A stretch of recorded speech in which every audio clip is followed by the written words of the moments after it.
रामायण क्या है? एक रात की बात है। माता कौशल्या जी को सोते में अपने महल की छत पर किसी के चलने की आहट सुनाई दी। नींद खुल गई। पूछा कौन है? मालूम पड़ा श्रुतकीर्ति जी, सबसे छोटी बहू, शत्रुघ्न जी की पत्नी। माता कौशल्या जी ने उन्हें नीचे बुलाया। श्रुतकीर्ति जी आई, चरणों में प्रणाम कर खड़ी रह गई। माता कौशल्या जी ने पूछा, श्रुति, इतनी रात को अकेली छत पर क्या कर रही हो बेटी? क्या नींद नहीं आ रही? शत्रुघ्न कहाँ है? श्रुति कीर्ति की आंखें भर आईं, मां की छाती से चिपटी, गोद में सिमट गई। बोली, मां, उन्हें तो देखे हुए 13 वर्ष हो गए। उफ! कौशल्या जी का हृदय कांप कर झटपटा गया। तुरंत आवाज लगाई। सेवक दौड़े आए। आधी रात ही पालकी तैयार हुई। आज शत्रुघ्न जी की खोज होगी। मां चली। आपको मालूम है शत्रुघ्न जी कहाँ मिले? अयोध्या जी के जिस दरवाजे के बाहर भरत जी नंदीग्राम में तपस्वी होकर रहते हैं, उसी दरवाजे के भीतर एक पत्थर की शिला है। उसी शिला पर अपनी बाह का तकिया बनाकर लेटे मिले। मां सिराहने बैठ गईं, बालों में हाथ फिराया तो शत्रुघ्न जी ने आंखें खोली। मां! उठे, चरणों में गिरे। मां, आपने क्यों कष्ट किया? मुझे बुलवा लिया होता। मां ने कहा, शत्रुघ्न यहां क्यों? शत्रुघ्न जी की रुलाई फूट पड़ी। बोले, मां, भैया राम जी पिताजी की आज्ञा से वन चले गए। भैया लक्ष्मण जी उनके पीछे चले गए। भैया भरत जी भी नंदीग्राम में हैं। क्या ये महल, ये रथ, ये राजसी वस्त्र विधाता ने मेरे ही लिए बनाए हैं? माता कौशल्या जी निरुत्तर रह गई। देखो क्या है ये राम कथा। ये भोग की नहीं, त्याग की कथा है।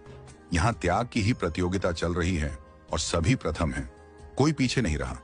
चारों भाइयों का प्रेम और त्याग एक दूसरे के प्रति अद्भुत, अभिनव और अलौकिक है।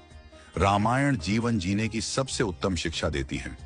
भगवान राम को 14 वर्ष का वनवास हुआ तो उनकी पत्नी सीता मैया ने भी सहर्ष वनवास स्वीकार कर लिया। परंतु बचपन से ही बड़े भाई की सेवा में रहने वाले लक्ष्मण जी कैसे राम जी से दूर हो जाते? माता सुमित्रा से तो उन्होंने आज्ञा ले ली थी वन जाने की। परंतु जब पत्नी उर्मिला के कक्ष की ओर बढ़ रहे थे तो सोच रहे थे कि मां ने तो आज्ञा दे दी, परंतु उर्मिला को कैसे समझाऊंगा, क्या बोलूंगा उनसे? यही सोच विचार करके लक्ष्मण जी जैसे ही अपने कक्ष में पहुंचे तो देखा कि उर्मिला जी आरती का थाल लेके खड़ी थी और बोली, आप मेरी चिंता छोड़ प्रभु, श्री राम की सेवा में वन को जाओ। मैं आपको नहीं रोकूंगी। मेरे कारण आपकी सेवा में कोई बाधा ना आए, इसलिए साथ जाने की जिद भी नहीं करूंगी। लक्ष्मण जी को कहने में संकोच हो रहा था, परंतु उनके कुछ कहने से पहले ही उर्मिला जी ने उन्हें संकोच से बाहर निकाल दिया। वास्तव में यही पत्नी का धर्म है। पति संकोच में पड़े उससे पहले ही पत्नी उसके मन की बात जानकर उसे संकोच से बाहर कर दे। लक्ष्मण जी चले गए, परंतु 14 वर्ष तक उर्मिला ने एक तपस्विनी की भांति कठोर तप किया। वन में प्रभु श्री राम माता सीता की सेवा में लक्ष्मण जी कभी सोए नहीं, परंतु उर्मिला ने भी अपने महलों के द्वार कभी बंद नहीं किए और सारी रात जाग जाग कर उस दीपक की लौ को बुझने नहीं दिया। मेघनाथ से युद्ध करते हुए जब लक्ष्मण जी को शक्ति लग जाती है और हनुमान जी उनके लिए संजीवनी का पर्वत लेके लौट रहे होते हैं, तो बीच में जब हनुमान जी अयोध्या के ऊपर से गुजर रहे थे तो भरत जी उन्हें राक्षस समझकर बाण मारते हैं और हनुमान जी गिर जाते हैं। तब हनुमान जी सारा वृत्तांत सुनाते हैं कि सीता जी को रावण हर ले गया, लक्ष्मण जी युद्ध में मूर्छित हो गए हैं। ये सुनते ही कौशल्या जी कहती हैं कि राम को कहना कि लक्ष्मण के बिना अयोध्या में पैर भी मत रखना, राम वन में ही रहे। माता सुमित्रा कहती हैं कि राम से कहना कि कोई बात नहीं, अभी शत्रुघ्न है, मैं उसे भेज दूंगी। मेरे दोनों पुत्र राम सेवा के लिए ही तो जन्मे हैं। माताओं का प्रेम देखकर हनुमान जी की आंखों से अश्रुधारा बह रही थी, परंतु जब उन्होंने उर्मिला जी को देखा तो सोचने लगे कि यह क्यों एकदम शांत और प्रसन्न खड़ी है। क्या इन्हें अपनी पति के प्राणों की कोई चिंता नहीं? हनुमान जी पूछते हैं, देवी, आपकी प्रसन्नता का कारण क्या है?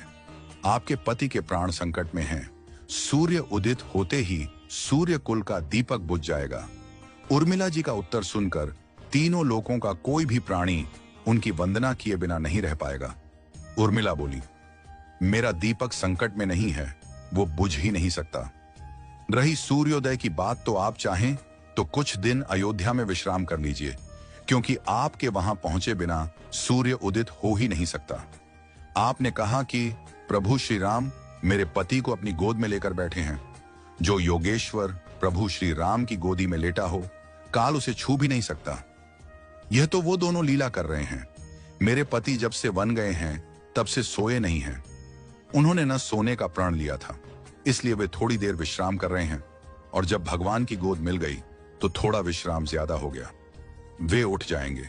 और शक्ति मेरे पति को लगी ही नहीं, शक्ति तो प्रभु श्री राम जी को लगी है।